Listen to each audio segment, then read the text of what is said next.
یقین کریں یہ اتنی قیمتی گھڑیاں ہیں، اتنی قیمتی گھڑیاں ہیں کہ آپ صلی اللہ علیہ وسلم نے فرمایا کہ لِكُلِّ يَوْمٍ لِكُلِّ مُؤْمِنٍ دعاء مستجاب،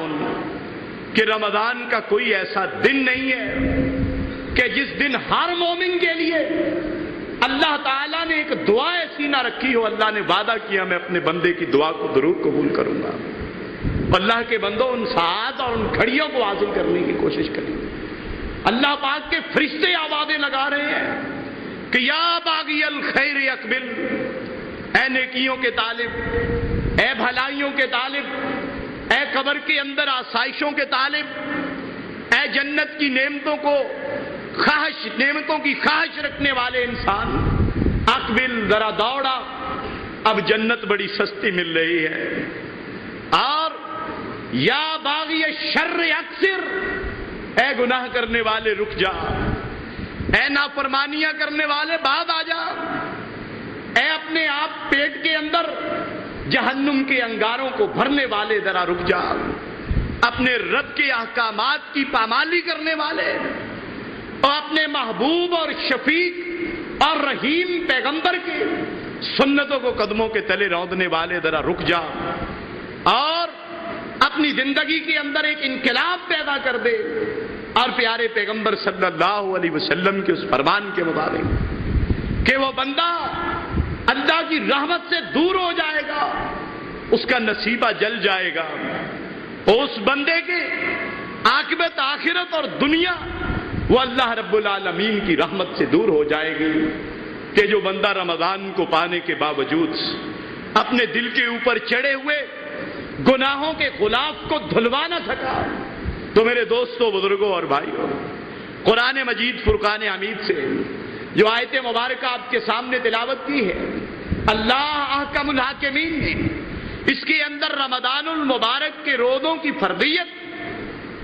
آج اس فرضیت کے مقاصد میں سے ایک مقصد کا ذکر کیا اور فرمایا اللہ رب العالمین نے کہ رمضان کے روزے اس لیے تمہارے اوپر فرض کیے گئے ہیں لعلکم تتقون، تاکہ تمہارے اندر تقوی پیدا ہو جائے، تمہارے اندر پرہیزگاری پیدا ہو جائے، تمہارے اندر للہیت پیدا ہو جائے، تم اپنے خالق و مالک کے دوست بن جاؤ، اور تم اپنے رب رحمان کی رحمتوں کو لوٹنے والے اور اس کی برکتوں سے اپنی جھولیاں بھرنے والے بن جاؤ، لعلکم تتقون۔ اور تقوی کا معنی کیا ہے؟ سیدنا حضرت عمر بن خطاب رضی اللہ تعالی عنہ ایک مرتبہ سیدنا حضرت ابی بن کعب رضی اللہ تعالی عنہ سے پوچھتے ہیں کہ اے ابی، یہ تقوی کے بارے میں تو مجھے بتلائیے، اللہ رب العالمین نے نماز کو فرض کیا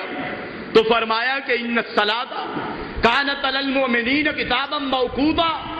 کہ کتاب مومنوں پہ وقت مقررہ پہ نماز فرض کر دی گئی تاکہ مومن کے اندر تقوی اور پرہیزگاری پیدا ہو جائے، اور مومن کے اندر اوپر روزے فرض کیے گئے تاکہ مومن کے اندر تقوی اور پرہیزگاری پیدا ہو جائے۔ اور اللہ پاک نے فرمایا یا ایھا الناس اعبدوا ربکم، کہ اے لوگو اپنے پروردگار کی عبادت کرو، اس کی بندگی کرو۔ اور اس بندگی کا مقصد کیا ہے؟ اب قرآن کی اس آیت میں ذکر بھی آ جائے گا، قرآن مجید فرقان حمید کی اس آیت میں روزے بھی آ جائیں گے، حج بھی آ جائے گا، زکوٰۃ بھی آ جائے گی، اور فرمایا سارے کے ساری عبادات کا مقصد کیا ہے؟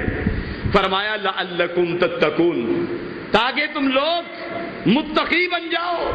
اور اللہ پاک نے فرمایا کہ الحج اشہر معلومات، حج کے مہینے معلوم ہیں،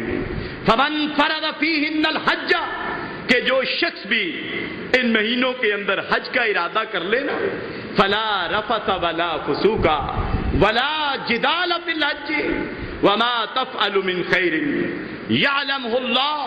وتزودوا فإن خیر الزاد التقوی۔ اللہ پاک نے فرمایا حج اس لیے فرض کیا تاکہ ایک بڑا زاد راہ تم اختیار کر لو، اور اس راستے کے لیے جو بڑا کٹھن راستہ ہے، ان مراحل کے لیے جو بڑے دشوار گزار مراحل آپ کی موت کے بعد آنے والے ہیں، اللہ پاک نے فرمایا یہ حج اس لیے تمہارے اوپر فرض کیا تاکہ تقوی کا زاد راہ وہ تم اپنے اندر جو ہے وہ حاصل کر لو، اور تقوی کے زادے راہ کے ساتھ پھر تم اس سفر پہ جب روانہ ہوگے پھر کامیابیاں ملیں گی، پھر بشارتیں ملیں گی، پھر خوشخبریاں ملیں گی، پھر اللہ رب العالمین کی رضائیں اور خالق کائنات کی نعمتیں وہ تمہیں ملے گی۔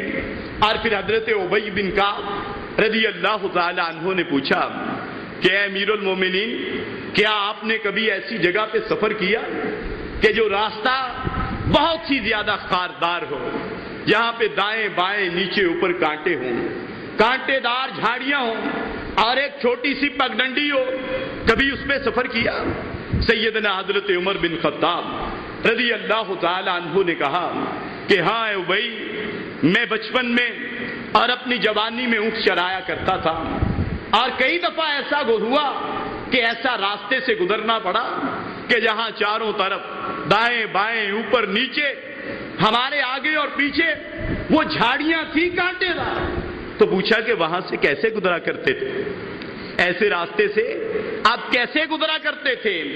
تو حضرت عمر رضی اللہ تعالی عنہ نے جواب دیا کہ اے ابی، یہ تو بڑا سادہ سا سوال ہے، ایک بچہ بھی جب ایسے راستے سے گزرے گا اپنے کپڑے کو سمیٹ لے گا، اپنے سر کے بالوں کو سمیٹ لے گا، اپنے جسم کو سمیٹ لے گا، ایک ایک قدم دیکھ دیکھ کے اور جانچ جانچ کے رکھے گا، کہیں کانٹا میرے پاؤں میں نہ چبھ جائے، کہیں کانٹا میری پشت میں نہ چبھ جائے، کہیں کانٹوں میں میرے بال نہ الجھ جائیں، کہیں کانٹا میری آنکھ کو زخمی نہ کر دے، کہیں کانٹا میری اس گال کے اوپر ایک خراش نہ ڈال دے، اور پھر کہیں میرے کپڑے اس کے اندر الجھ نہ جائیں۔ بڑا اپنے آپ کو سمٹا کے آدمی جو ہے وہ اس راستے سے گزرتا ہے۔ حضرت ابی بن کعب رضی اللہ تعالی عنہ نے کہا کہ اے عمر بن خطاب، یہ دنیا کی زندگی تو ایک راستے کی مانند ہے، یہ دنیا کی زندگی حدیث مبارکہ ہے، فرمایا کہ کن فی الدنیا کأنکا غریب او عابری سبیل، کہ اس دنیا کے اندر زندگی ایسے گزارو جیسے عابری سبیل ہوتا ہے، یعنی راستے کو پار کرنے والا، اور وہ راستہ بھی کانٹے دار جھاڑیوں سے اٹا ہوا ہے۔ فرمایا کہ بس یہی بات ہے، اب آپ سمجھ جائیں گے کہ تقویٰ کیا ہوتا ہے، پرہیزگاری کیا ہوتی ہے، کہ اللہ پاک نے حج کا مقصد بھی تقویٰ، روزے کا مقصد بھی تقویٰ، نماز کا مقصد بھی تقویٰ، زکوٰۃ کا مقصد بھی تقویٰ، ذکر اذکار کا مقصد بھی تقویٰ۔ فرمایا کہ تمہیں تقوی کی سمجھ آ جائے گی، یہ پرہیزگاری کا پتہ چل جائے گا۔ فرمایا اس دنیا کی زندگی میں آپ نے ایمان والی چادر کو اوڑھ لینا ہے، اپنے اوپر ایمان والی چادر کو اوڑھ لینا ہے، اور اس اپنے ایمان والی چادر کو اب تم نے مخدوش نہیں ہونے دینا، اب اس پہ کانٹا نہ لگے۔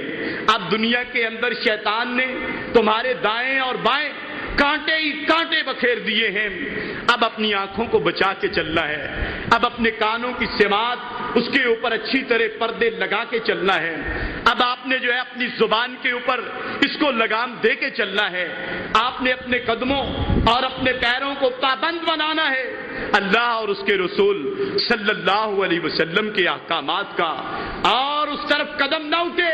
تمہارا ہاتھ نہ بڑھے جس سے خالق کائنات نے روک دیا، جس عمل سے پیارے پیغمبر صلی اللہ علیہ وسلم نے منع کر دیا۔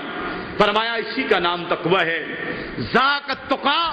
فرمایا اسی کو تقویٰ کہتے ہیں۔ اور پھر حضرت نبی اللہ رب العالمین نے قرآن مجید فرقان حمید کے اندر کئی ایک آیات، اور یہ اندازہ لگائیے تقوی کی اہمیت کا کہ ہر خطبہ کے اندر خطیب، وہ جمعے کا خطبہ ہے، وہ عیدین کا خطبہ ہو، وہ نکاح کا خطبہ ہو، وہ کسی اہم مسئلہ پہ کوئی آدمی خطبہ دینا چاہتا ہے، اللہ رب العالمین نے جن 3 آیات کا انتخاب کیا ان تینوں آیات میں 4 مرتبہ تقوی کا ذکر آیا، بلکہ تقوی کا اللہ رب العالمین نے حکم دیا، یعنی اللہ رب العالمین کے جو چیزیں جن سے روک دیا گیا ہے ان سے رک جانا، اور جن چیزوں کا حکم دیا گیا ہے ان کو اپنا لینا۔ تو میرے بھائیوں، اگر روزے کے مقاصد پہ اور تقوی کی تعریف کو تھوڑا سا اور زیادہ ہم کھولیں، ہمیں پتا چلے گا کہ پیارے پیغمبر صلی اللہ علیہ وسلم آپ نے ارشاد فرمایا کہ من لم یدع قول الزور والعمل به فليس لله ان يدع طعامه